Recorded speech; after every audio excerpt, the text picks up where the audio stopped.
All right, a very good morning to you. It's good to see you on this Wednesday morning. I hope that you're well, you woke up feeling okay, and of course ready to tackle the day. Welcome to the show. This is Your World, and my name is Winnie Lubembe. A very, very important conversation. I mean, we usually have very important conversations right here on the show. So today's case is no different, and we just want to talk about how do we handle wrangles in marriages, all right? And of course, again, like we said, yesterday, if you are in the country or even beyond, you know what exactly has been happening on social media. We've had a lot of cases as far as, people having issues in their marriages, others actually coming to light, and people trying to figure out, so then what happens, right? How do we solve this thing? And what exactly is happening in marriages today? That is what we want to figure out, because again, we're seeing a lot of, yes, differences are there, and marriages, I mean, it's not different. Listen, we're two people coming together, two different personalities from different backgrounds, coming together. So of course, wrangles, are there, right? But then again, the big question is, how do we handle wrangles in marriages, so that we protect this, institution that is called marriage. So that is what we want to understand on the show today. And of course, like we usually say, in as much as it is our show, it's your show as well. So let's talk. Let's have a conversation.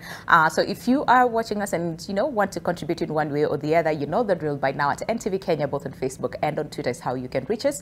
But better yet, give us a call. The numbers will be down on your screen. And let's just talk about what exactly is happening in our marriages. What are some of the things that you have discovered that you're like, where? Here? For those of you who are not married yet, do you look at marriages now and thinking, hey, okay, what I? Or you're like, you know what? I would actually want to get married, someday. So we'll figure out as we continue with the conversation. And of course, today's panel is a really, really good one. So of course, they'll be here to answer all your questions as far as handling wrangles in marriage is concerned. And of course, I'll begin on my immediate left. And of course, we have Angie Morenga, who is executive leadership coach as well as a pastor. So good to see you this morning. How are you doing? How are you feeling? I'm doing really well. Thank you so much for having me. And thank you for coming as well. And of course, we also have Jen Waithera, who is a counseling psychologist. It's so weird because when I call you Jen Waithera, it's like I'm calling my producer Jen. But it's so good to have you, Jen, this morning. How are you doing? I am very well, and it's so good to see you after a while. Yes, it's right? been a while. It's been a while, but it's so good to see that you're looking lovely. As always, both of you look really beautiful. It's like you need to me a memo, and it's fine. Whatever's happening with the color coding. Yeah. But karibuni sana. A very important conversation that we really need to have. It's very timely, and we just want to figure out what exactly is happening in our marriage. So I'm just going to start with you, Angie. What is happening? Oh my goodness. I was like, you need 5 hours, 5 days to discuss this topic. Right? Honestly, there's so much in it. But what I think, first of all, what's happening, I think it's a reflection of the society that we live in. Okay. It could be a reflection of times. Things have moved on. We've morphed, we've grown, we've matured. It's a result of culture and things that are, conflicting cultures. Development as well. It could be development, I think. Yeah. I also see a lot of almost living for self rather than living for community. Okay. So there's a move away from that. Yeah. Because we used to live a lot, especially in Africa, we can say that. Yeah. Our societies were about communities and living in community, and everything happened around the community. Yeah. So the more we've moved away from community into more self. Yeah. Then I think this is where the problem is coming in. Okay. So we are morphing and growing, and maybe we are not having conversations like this one, which are challenging us to grow and to see different angles. Because I think also the problem with self, a focus on self, is that then we can only see us. So there's a way that, we can't see our blind spots. Yeah. There's nobody else to point them out. Yeah. The village is not raising us. Because the village raising us was very good. Everybody was helping, aunties, uncles, grandmas, grandparents, parents, cousins, we were afraid of our neighbors. Yeah. Any adult could correct you. And there's an element in that, because it allows us to be our blind spots and our issues to be pointed out. When you're living in isolation, and you're the one who almost, I want to say you're the author and the perfecter of your life and faith, therein lies a problem. Because we have to be able to listen to others. And maybe also just finally, the content that we're consuming. Absolutely. There's a lot of content, there's a lot of noise, and that's what's sort of directing how we live, and it's not a reality. Okay, we'll come back to you to unpack all that, because again, it's a lot. But let's get to hear this from, you know, a psychological aspect, right? Yes. We as a people, let's just start from self, because I think that's a good point to start with. There's a lot of things that informs who we are, right? Our background, there's the environment and all those things. Such that by the time you're coming to be with this other person, there's a lot that is happening in your life, and there's a lot that has been happening in this person's life, and our experiences and all those things that make us who we are. So could we just start from there? Is it that we have changed as people, and how we see things, and our perception and our emotions and everything that has changed, that we see what we're seeing right now, or what exactly is happening? Wow, good question, and that reflection question as well. As a psychologist, I look at it from kind of mental health issue, because now coming from where we are coming from, say even our childhood, like Pastor has mentioned, there's quite a lot of baggage that we're also carrying from where we are coming from. That's true. It could be bad, it could be good. The good part, we are probably using it, and the bad part is also with us, you know.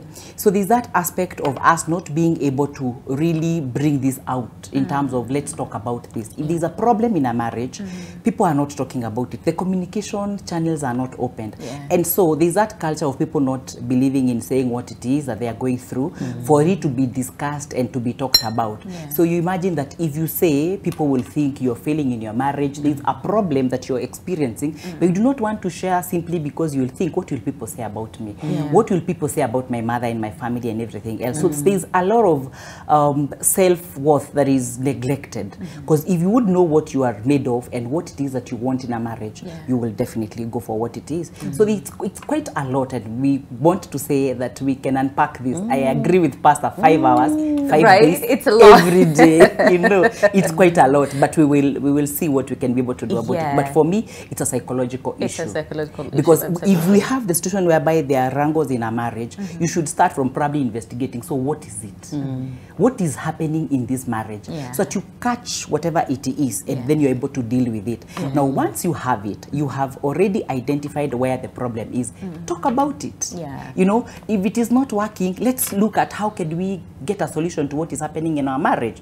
But people are not doing that, and that is why we are seeing a lot of even deaths in families. There are a lot of actualized and attempted suicide in marriages or in families, and yes, we need to look at it as a mental health issue. Absolutely. And I'll come back to you to understand. So then how is it that how we were raised, our background, what exactly does that do to us, you know, in our minds? Because there's the subconscious and the conscience and what is stored in there that really affects how we see things. That we're able to either voice what we feel, we're able to be vulnerable, you know, with our emotions and all those things, and at the same time trust, because trust is a really, really big thing. But I want us to really focus on marriages, because I can see again our time, you know, this is really flying, and there's a lot to unpack. 5 hours, like you said, is what we need. So can we just go back to the basics as far as marriages are concerned? What are some of these fundamental things that are there as far as marriage is concerned? That's a big one. But first of all, I was thinking as Jane was speaking, is the other thing is that we're not preparing for marriage. I think for anything we do in life, we prepare. So we go to school, we prepare. We go to college, we prepare. We want to get a job, we prepare. But for marriage, this preparation thing, we take it lightly. We have to prepare. So we think it's automatic, so I'll get married. No, we think it is, but it isn't. So I think just to apply to everything else, we must prepare. So things like if you're a Christian, there's premarital counseling. I'm sure all the other religions have their way of doing it, but we must prepare.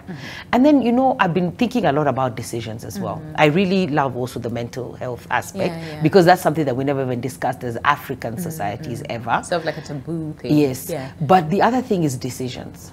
You see, we have to be, I think there's an element of decision, there's an element of maturity that we are required, that is required in marriage. Really, really, really. So preparation, maturity, and then making a decision. Because if you make a decision, and then I'm thinking in this stage where you're preparing for marriage, then you make decisions. It's almost like having a strategic document, since we have it for everything else. All right. Like, how are we going to discuss how are we going to handle conflict? Because conflict is going to come. Let's not, now that's maturity. Okay. Let's not believe that there's no conflict. That it's just going to be us and our starry eyes and lovey-dovey forever. Like usually the first few. That is good for the first few. What's going to happen? So before you even get there, how are we going to handle conflict? Okay. How are we going to handle, maybe if we're feeling people, if this makes me feel that way. So if we discuss all these things before, and sort of have like a policy and a strategy on how we're going to navigate these issues. Very simple things. Simple things that bring conflict. And then we know the areas that bring conflict in marriage, the biggest areas. Is communication is a big one, because I speak, but you hear something else. And then when you speak, I hear something else. We are both communicating, but we're not understanding each other. I think sex is another one, and money is another one. Yes, money is a big one. Finance is a big one. So begin even to prepare using those tools. Go to a financial class together. Understand, because we get married, we love each other, but we've not thought, none of us have thought about how we're going to handle our money.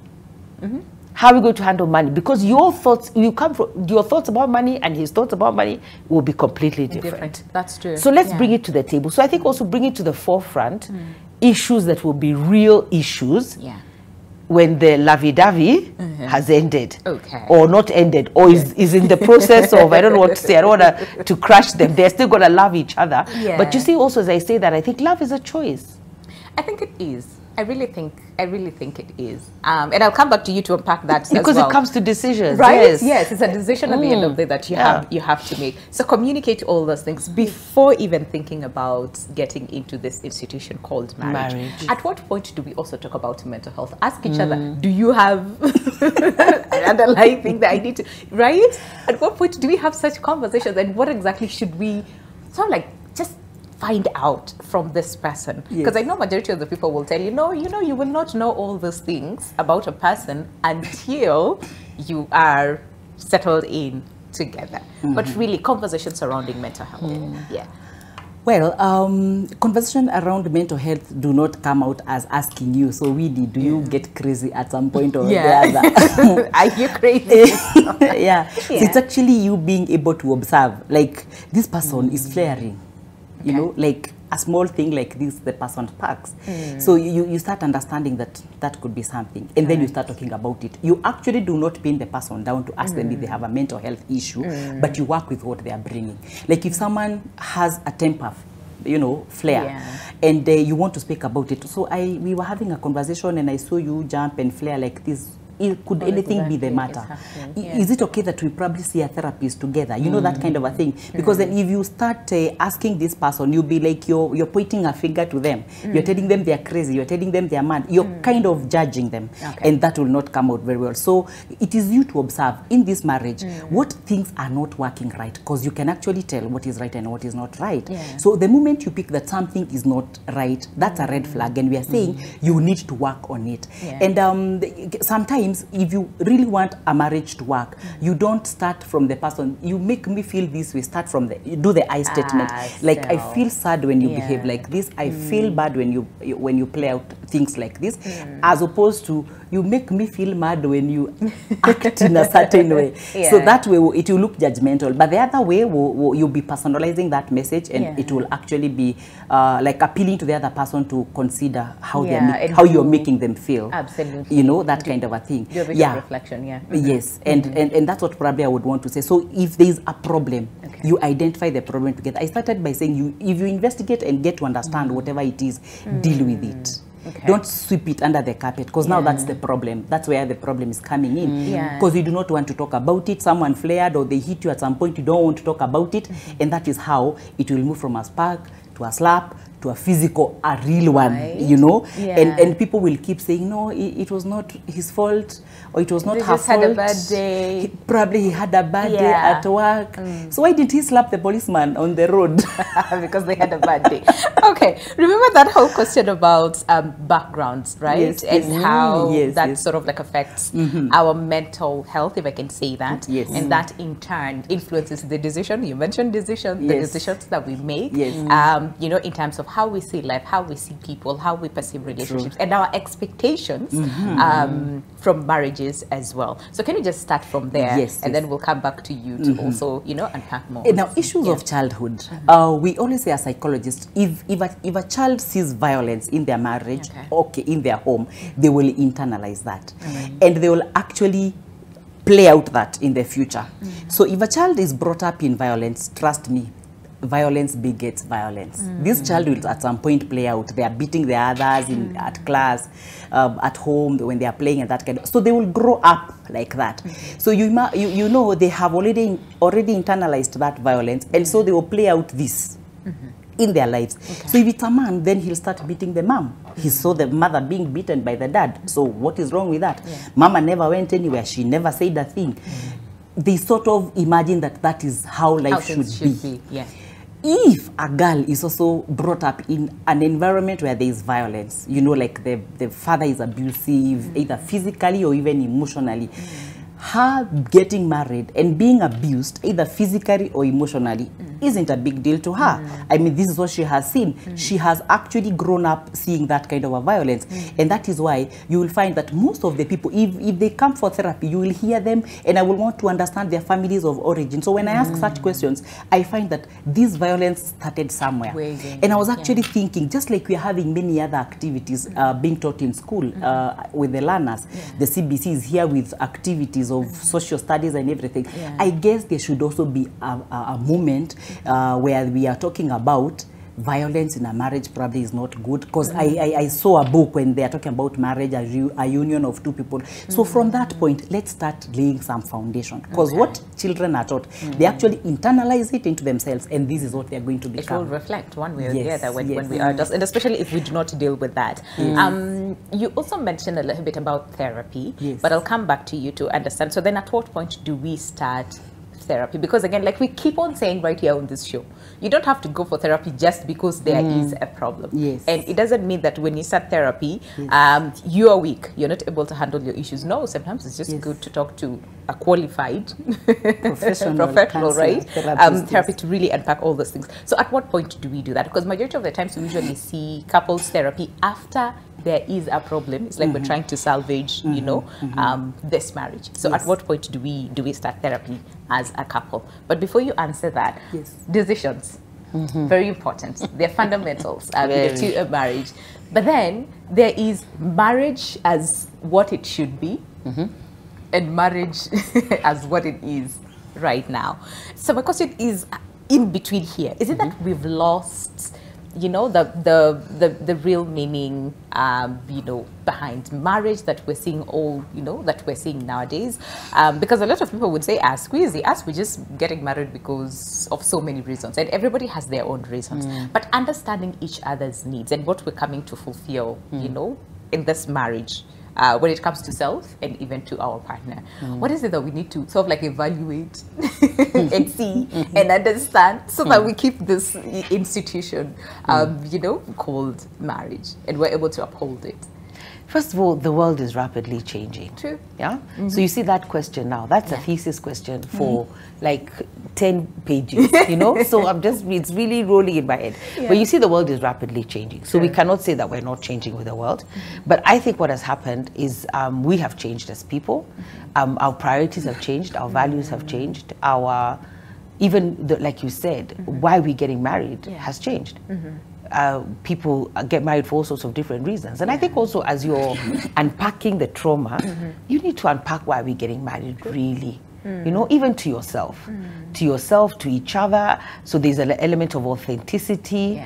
We wear a lot of masks. We're not authentic with each other. You're not even authentic with yourself. So there's a problem already. You yourself are not authentic. I'm amazed at how many people have sold themselves a lie until you even begin to believe that lie. And it's a lie. It's a complete lie. So I think we put on faces. We put on a facade. We wear masks. We're not who we are. So even we haven't really come truly to this idea of why are we getting married? But then the other thing, because of decisions, then when we get married, then stay married. If you've really thought through it, thought all through all the parameters, unless you're in danger. If your life is in danger, we don't advocate that you stay in marriage. But if you've made a decision to be married, ensure that you've made the right decision, ensure that you've unpacked that decision properly, ensure that you've you talk to everyone that you need to talk to about that decision, Right. and then go ahead with what you're doing. The other phenomenon I see is a lot of people, they will do marriage without God. There's no God in this marriage because we don't believe in God. You know, we believe in a different way, and we have grown and all that, and we don't want the God of our parents and all the sorts of drama. Yeah. But the most amazing thing is that we want him on the day of the wedding. So you want God now to come and rubber stamp. You know, this one shocks me. I'm like, have you really thought about this? So we do what we want to do without God. Yeah. But on the wedding day, we need him to show up on the day. Yeah. Bless this union. We do our vows. Yeah. And then he's to exit immediately. After we finish the vows, please, by God, yeah, it's been great. Now you just go. So we become even crazy. Yeah. How do you bring this? Everybody wants God at their wedding. Yeah.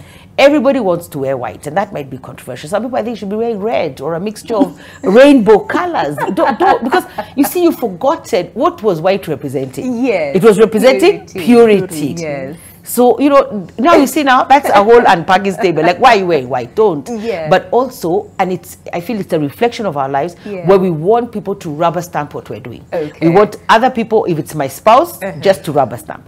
If it's God, he just needs to come, show up, be there, do the vows, and go.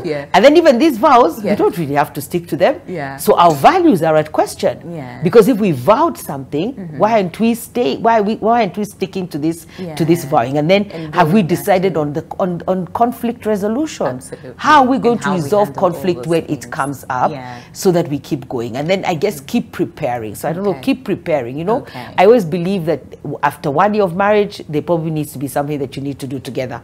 After 2 years, after 3 years, after 5 years. So keep this marriage alive. And the reason that you got married. Keep the reason why you got married totally and always in front of you. Open. Go back to the basics. Almost all the This time. is it. Understand the why. And be Understand the authentic. why. Okay. Yeah, and All understand the why. Yeah, absolutely. Okay. So we were going to, I think, to go on a break, but okay. So understanding all those things, right? And understanding the fundamentals of a marriage, understanding how important it is, you know, to understand why you're getting married in the first place, understanding mental health. Where are we? You know, our state before we get into this institution. So then, where does conflict come from? I'm just gonna ask you, Jane, where does it come from? Very quickly before we go on a I break. think we started by saying these are two different personalities. Okay. And people get married for different reasons. True. If they did sit down to say why we are getting married, then they started maybe on a wrong footing. So you will come into a marriage with some expectations that probably along the way they are not met. You become frustrated. That is a source of conflict. So you will start thinking that this is not even the kind of a man I thought he was. This is not even the kind of a girl or a woman I thought this girl was. You see? And once you start entertaining like some negativity inside of you, definitely it will not be good. You will somehow you will also start seeing other people who are better outside there. And that is also another source of conflict. And so as conflicts are coming in, we need to know how to resolve. And I'll go back to what I said from the very beginning, that once you have identified that this is the problem, talk about it. So let's talk about why I am not the same vibe that I was when I first got married. Can we talk about why we are not agreeing?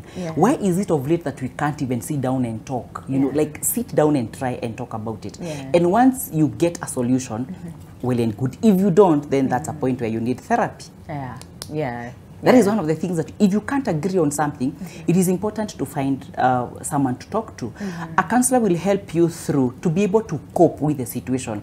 If you're not able to cope, they'll also support you in your decisions. Remember, therapy is not about them telling you, a therapist telling you what to do. It's actually supporting your decision. As you keep talking and understanding, you gain a level of some self-awareness, because you realize that sometimes people do not even know who they are. That's true. That's very true. They don't even know their self-worth. They don't even understand who they are in the first place. So when you go for therapy, the therapist helps you to actually understand yourself. And once you understand yourself, then you will go back to the drawing line and say, okay, fine, I've known who I am as Jane. Was that what I wanted in this marriage? You know, and if you would decide to probably even leave the marriage, the therapist is also going to stand with you and walk with you, because then the therapist is not telling you to stay in that abusive marriage so that you die there. You know, it's time that people embraced talking to someone who is neutral. Absolutely. At least a therapist is unbiased. Yeah. They don't know They you. will not take sides. They'll not and take be like, sides. yeah, I support what this one is saying. Yes. Okay, so let's take that break. But of course, when we come back, then we'd want to understand, because again, we can all agree that there is no perfect marriage. Of course, wrangles will come up, right? Yes. We will disagree on this, we'll disagree on that, and all those things. So the big question is then, number one, what are some of the telltale signs that this one, you know, things are not well? And then number two is, so then how do we handle this conflict? And number three, when do you know that it's time to say goodbye? Because like we said, you do not want to be in a position where you lose yourself, you lose everything, yes, just because you want to stay in that particular marriage. So that's a lot to unpack. So you want to stick around. But again, like I said, if you have any question as far as handling wrangles in marriage is concerned, if you have a story to share, if you, you know, whatever it is that you need from my panel today, as far as, you know, words of wisdom, advice, you know, whether you're in marriage and you're thinking, hey, okay, or you're planning to get married and understanding, so then what do I do before I get married? Well, we'll have them, you know, all those answers for you up to the break. Stay with us. This is Your World.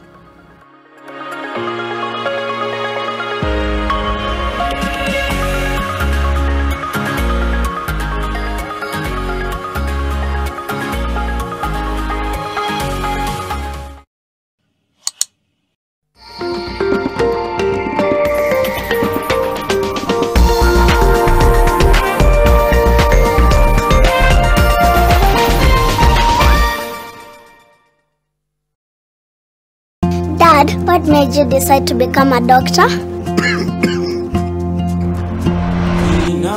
Because my father needed one. And you, what do you want to be when you grow up? I want to be happy like you. Life insured is love.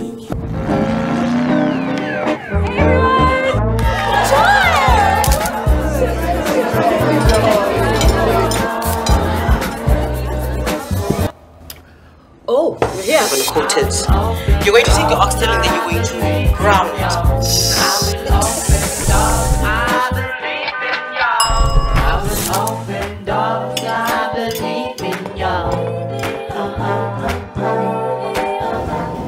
What do you mean it bothered me? What's the matter with you? Don't be so insecure. I have known Eleazar my entire life. I'd never be interested in a man like him, because he and I have nothing in common. I want him to declare his statement for us to finally close this case. Where are you? We are going to take him to the nearest hospital. I'm going to get the DA to go there. I'll see you over there. Head over heels.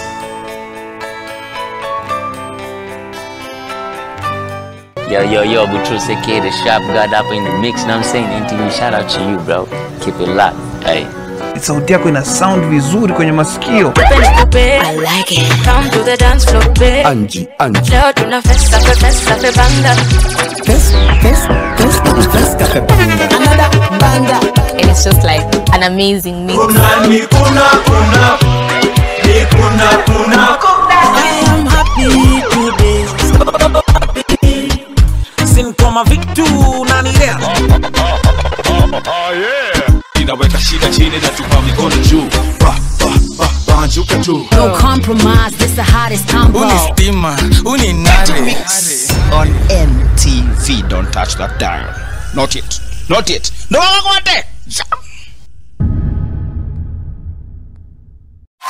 This is The Greatest Show, an all-stars affair. One goal, one stage. The London Marathon, 23rd April, live on NTV.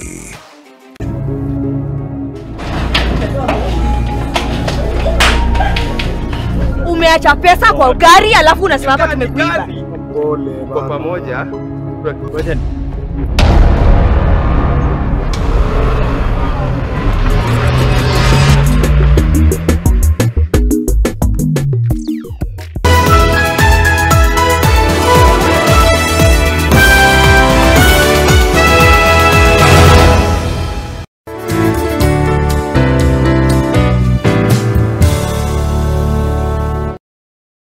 Western Union is now available on Equity Mobile app and Equity Online. Enjoy Western Union services and other banking services on your Equity Mobile app or Equity Online. Equity, Karibu member.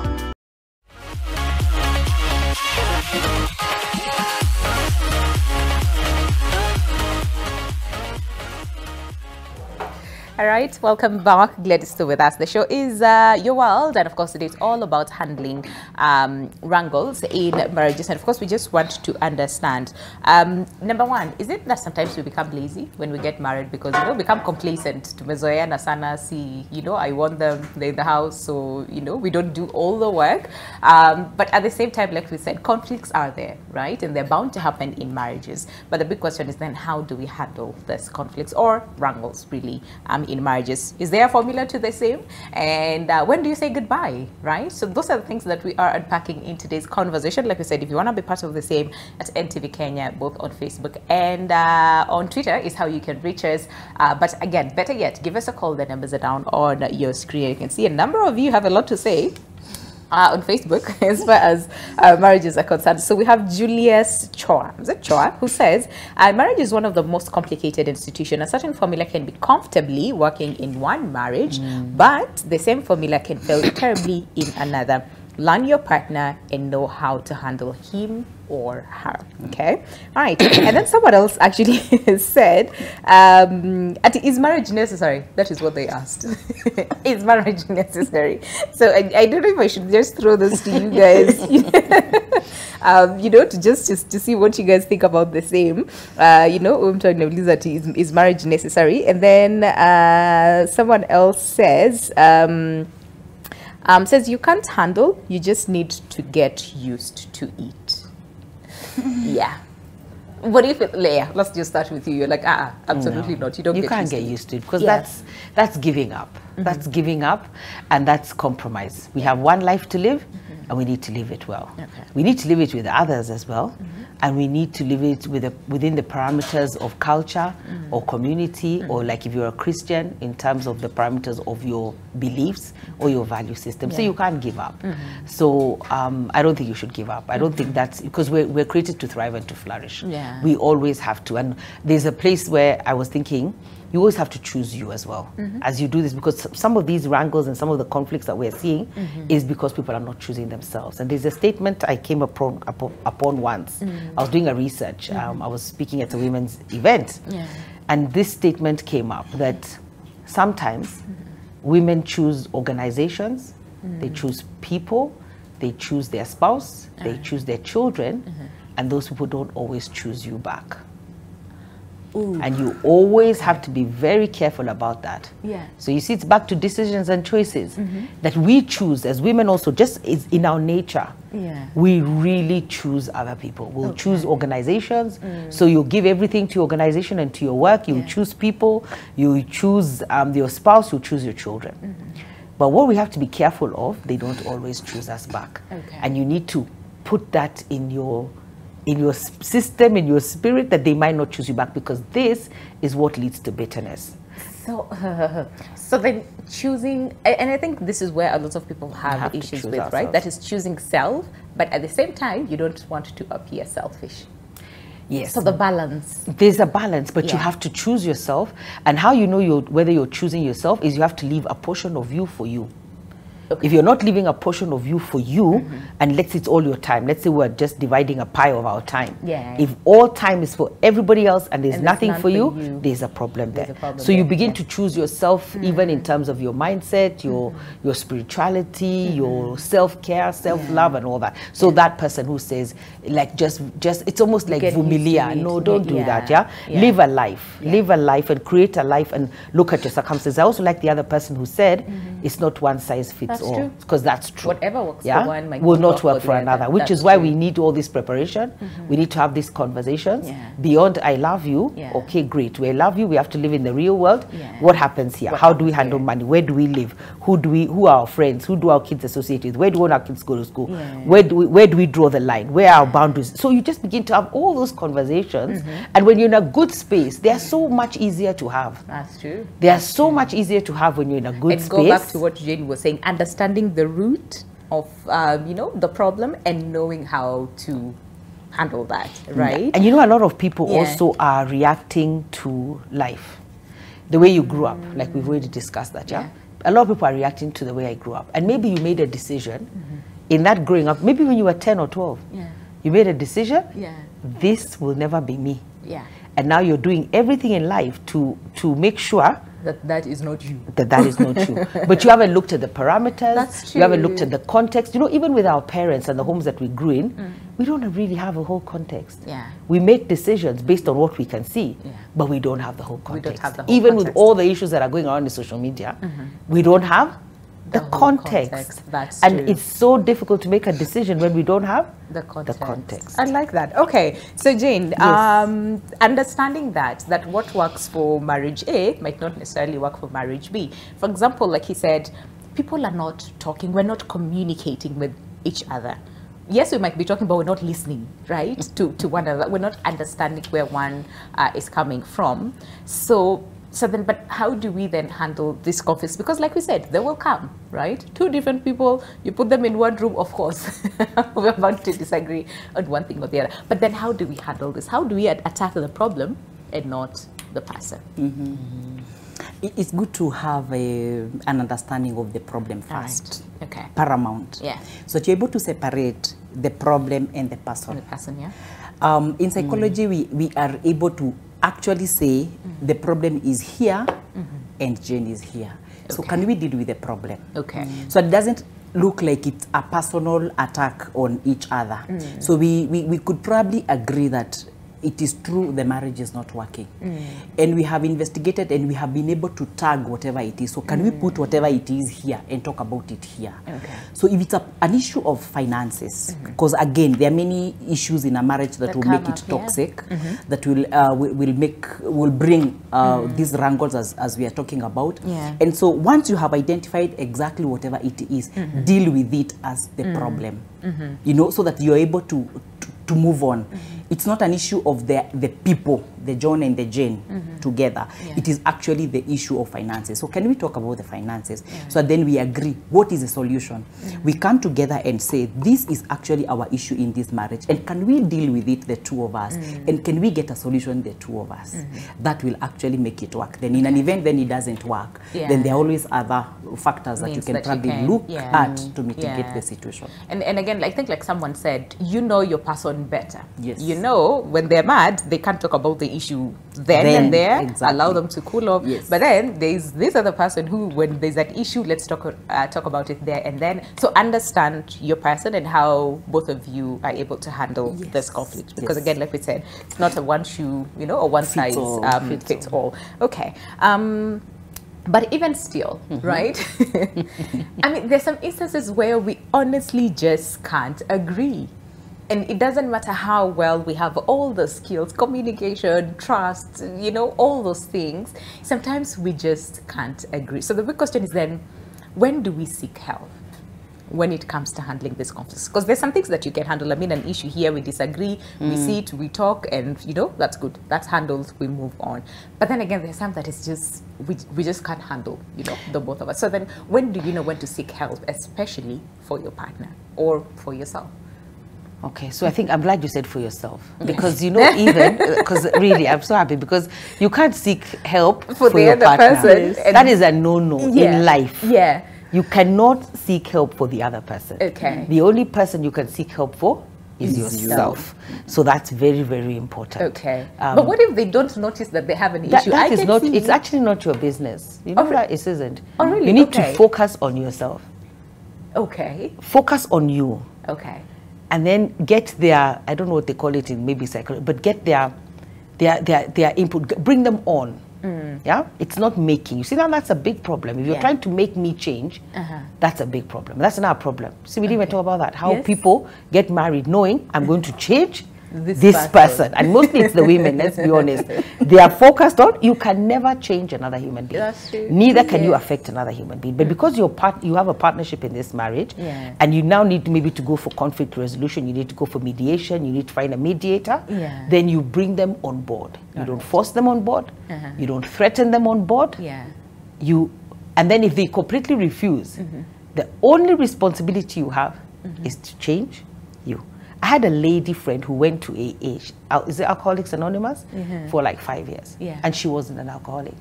But she went to understand the behavior of alcoholics. All right. Why do the husband was an alcoholic? Yeah. So why is he an alcoholic? Yeah. Let me understand the root cause. And I find that very commendable. Yeah. Because I find this thing of just leaving, you haven't done the time. So you came in, you made a decision, we had this wedding, we had this, so you haven't tried. Because everything, even the word of God says, when you've done everything to stand, then stand. But there has to be, in your mind, there has to be no more what ifs. Yeah. We cannot paint another what if. Yeah. What ifs are done. We've done everything. Everything, yes. We've done everything, we've tried everything. Yeah. But I like to say the beginning point is self. We're very good at pointing fingers. Yeah. But the beginning point has to be you. Okay. How do I deal with this? How do I bring my partner on board? Yeah. How do I say this in a way that I think we should go for help? And you see, that's another thing. You see, like if you won't go to see Jane, you go. Okay. You go see the counseling psychologist. Okay. You go see what can happen for you and then draw him on board. Bring him on board. But if you go out there, you see, a big problem is if you go out there thinking, I have to change this person, you have to change, you're the one who's the problem. No, you're the problem. It's very easy, So you find out what your problem is and then try to understand. Because you see, it's very hard to understand. Oh, that's what I was saying in terms of preparation. People are from different backgrounds, they think differently. When I say cat, everybody pictures a different cat. If I say dog, everybody pictures a different dog. If I say dress, everybody pictures a different dress. Nobody is going to picture the same thing by what we say. But what I'm trying to say in terms of preparation is try your best to get through those things. Okay. But also decisions, again, they keep coming up. Decide. If you decide, I am married, I am married. Unless my life is in danger, let's stay here, let's work it out, let's do what we need to do. In this. And then if it gets to there's no more, nothing is changing, because I was going to say, you said how do we know when to go for mediation or for help when the same things keeps occurring, when it keeps occurring, and I think the timing with which it occurs, it keeps occurring more often, or it begins even to impact how you feel, it begins to impact the household. You know, people are quiet, there's tension, there's stress. That's when you know we really must go for help. Okay, Jen, from a psychologist, when do you seek help? For self? Start from there. Thank you. It's actually for self, for you to be able to cope. So when you can't handle it, like you feel overwhelmed all the time, you can't concentrate where you're working or whatever it is that you're doing, you are becoming forgetful, you are looking for a knife and you have it in your hand and you can't trace until when you say, so where is this knife? Then you drop it and then you're like, this is the knife I was looking for. That's time to look for help, because you get so overwhelmed. You feel like you're not functional at all. That's the time to go for help. And then also, if this behavior persists, you know, if it goes on, talking from a GBV specialist, if there's physical, if there are the 4 different violence that we talk about for GBV, gender-based violence, if there's physical, if there's sexual violence, if there's financial violence, and there's emotional violence, if it goes on year in, year out, 20 years down the line, it's time to seek help for yourself. For yourself. Yes. Okay. All right. And then bring the other in. They may never come, by the way. I mean, that's but then again, but this is a unit. We need to work together. Unfortunately, and you can't force them. True. Yes. True. So if they are not seeing like they have a problem, so you go try and get help for yourself to see if you can be able to cope with the situation. Until when you will feel like this is now enough for me. Okay. You'll be the only person to decide. Yeah. Unfortunately. Okay, I'm still stuck at that unit part, but okay, I mean, I see it in a way, because then if you're able to work on self, because it's easy to point fingers and say they're not doing this, they're not doing that, they're not, right? Yes. But what am I doing to contribute to all this? They are you need not. to touch the so responsibility. Once you figure out the self and your contribution to this, I mean, I see that. Okay, but I'm just gonna also ask a very controversial. So then, when do you know it's time to walk out? Because, like we said, yes, nobody gets married thinking that they're gonna get out, right? Or hoping to get out. People get married because they want to build this institution, bring up their children as a unit. But life happens, right? And gets to a point where you have to, you know, do what is best for you. Like you said, self. Coming back to self. So that when do you know that it's time to leave? Because we don't want people to die in marriages just because you want to stay and, you know, you had your vows and all those things. When do you know? First of all, let me start with number one. If your life is in danger, you need to separate immediately. Yeah, all the things that she said. Especially when it's physical, we don't want that. Yeah, we don't want people to die in the marriage. But you see, die is it's a context. We could speak die for die how? You know, are you dying because the world thinks you're dying? Are you really dying? Do you need to die to self? Are you comparing? Are you dying because you're comparing yourself with everybody else? We really have to put dying in context. You know, what is dying? That's you know, so that would be it. And then for me, as you were speaking, I'm thinking about seasons. You see, life is lived in seasons. There's, have you ever seen like two old people together and their season is like, I'm sure they look like they're perfectly happy in their union, but it's taken a lot to get here. To get to where they are. And they've gone through different seasons. Sometimes I think we leave before the season. We haven't, you see, if I let's say I start going to that therapy by myself, I go see Jane and my spouse will not go. That could just be a time when, sometimes I call it riding out the season or riding out the wave. Just ride it out. Let's see what happens. Because sometimes we act too quickly. We act too quickly. We make decisions too quickly. And then the other thing I'd say, then interrogate why. See, we started with the why of why we're getting married. You also need to sit down and have an interrogation on why am I leaving. And it would be good if you had good friends, maybe one or two, because in the why as well of why we want to leave, there are blind spots. We have blind spots. We all have them. 100%. And we can't see them. We cannot see these blind spots. But other people who hopefully love you enough to tell you these are the blind spots, I think that should always happen. And if I take it back now to the biblical way, is you must always seek counsel. So they say first go talk to one person this way. Then if that doesn't help, then now maybe take it to the church. Then if that doesn't help, or take it to the elders, then take it to the church. Then, you know, there are levels of, I think there's a process also to this leaving. Don't just get up and leave. You don't just wake up in the morning and decide. There's a timing. And is this the season? Is it really, really, really, really the season for me to exit? And I think because we're also very strong beings, we have a very strong spirit. The human spirit is a very strong spirit. You'll always know. You always know. Like no one will have to tell you. You will always know when it's done. When you know when we're done and we're done.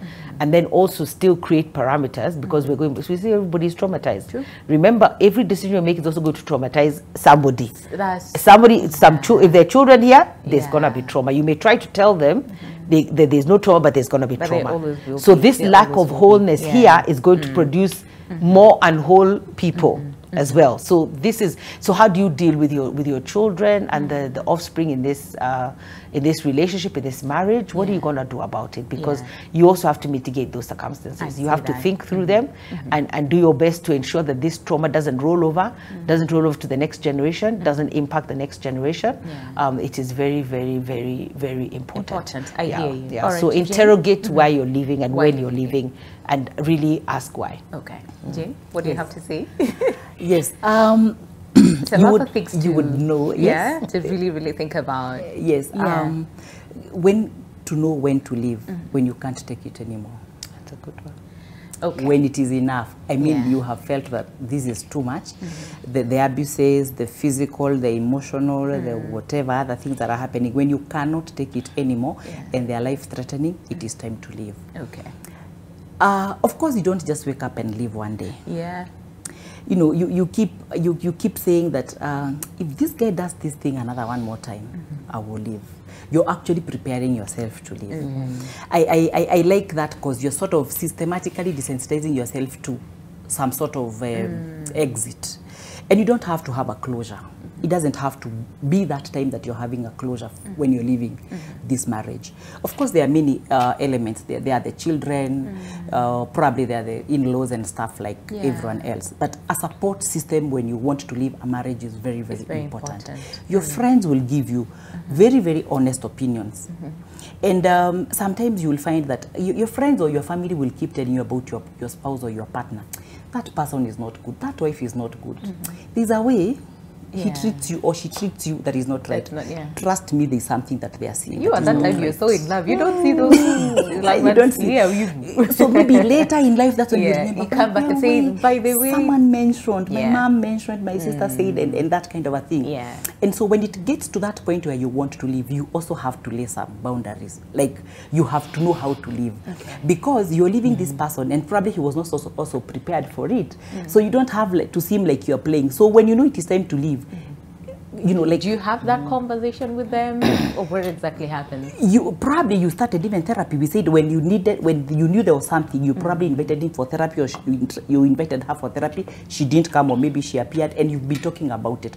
At that point where you're doing it for you, we said self. The self. So when you're doing it for you, now you don't have to. Probably you just have to say, now this is enough.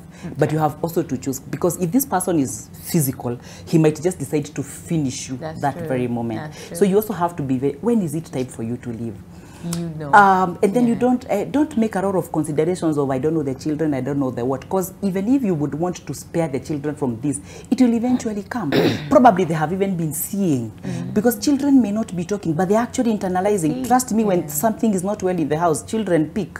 You know, they will pick those negative energy in the house and everything. So they have probably been seeing, and they were not able to talk to you. So the moment you want to probably leave, either being the father, because there are also men who are also harassed in marriages, and they will also want to leave. So when it is time for you to leave, it's okay. Involve the children. Maybe you can just tell them even later on. And you do not have to keep saying that, I'm here for the children, because you might not know when doom will strike. That's true. That's true. You will never. You might never see that coming. Okay. And something else that people, and especially now, usually ask is, do we give up quickly in marriages now? Because I would say, our parents or great-great-grandparents and all those things, they stayed in marriages forever. But now, someone gets married 3 months, 2 months, 6 months down the line, they're separating or they are divorcing. So one of the questions that usually comes up is it that we give up very quickly? We don't fight for our marriages and all those things? First of all, I think one of the things that we see is that we marry with an exit plan. And that's the worst thing you could ever do. That's a problem. Most people marry with it. They're already saying, if he does this, if she does this. So you're already coming. There's nothing, as was remember I said, our human spirit is very powerful. You're already coming in with a negative mindset. You also have to question and interrogate, why are you saying that? Why have you already come? Why is that your attitude already? You haven't even started. But you have, if this happens, this is what is going to happen. You can't do that, because life happens. That's true. Life happens, and we don't even know how life is going to happen. So you can't come in, I always say, with an exit plan. If you come in with an exit plan, it's a self-fulfilling prophecy. That's a red flag. It will actually, and it's a red flag. I like that. It's a red flag in itself. So don't come in with an exit plan, because already your mind is saying that there's a part of me. It's like you're always on the lookout for that thing to take place, so that now you can react. So I think don't get married with an exit plan. I really believe, and like you said before, I think there's no one who gets married wanting to leave. But the way that you may be, I don't know what the psychological word is, but you may be psychologically in your spirit leaving before you even arrive. You've already started the exit plan before you come. So I think I would really interrogate that exit plan. And I guess maybe it's also pointing out red flags, because if they do this, then that means there's something that they're already doing, or you can see that they do, or they have the potential to do, that doesn't please you already. So this is when we talk about it. We talk about how this makes me feel, or why do I feel this way? Why do I feel like you'd behave this way?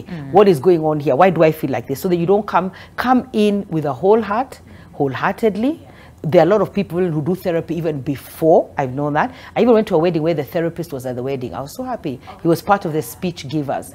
You know, because therapy is important. Therapy, healing is important for ourselves, yeah? So don't come in with an exit plan, because that's what happens.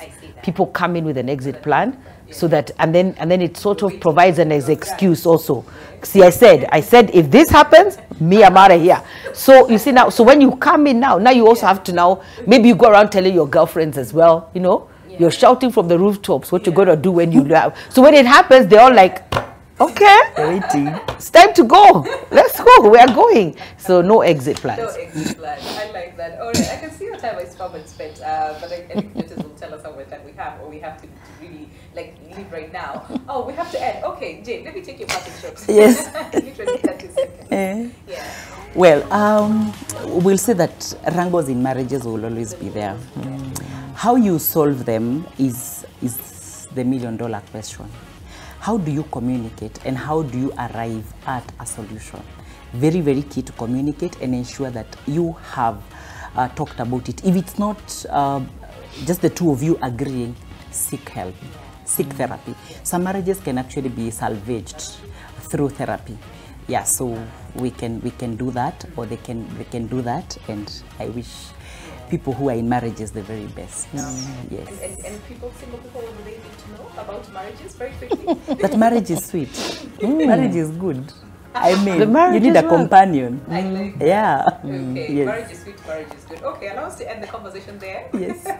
Thank you so much for both of you for coming by today. Jen, where they're a classic psychologist, as well as Andy Moran, executive leadership coach and pastor.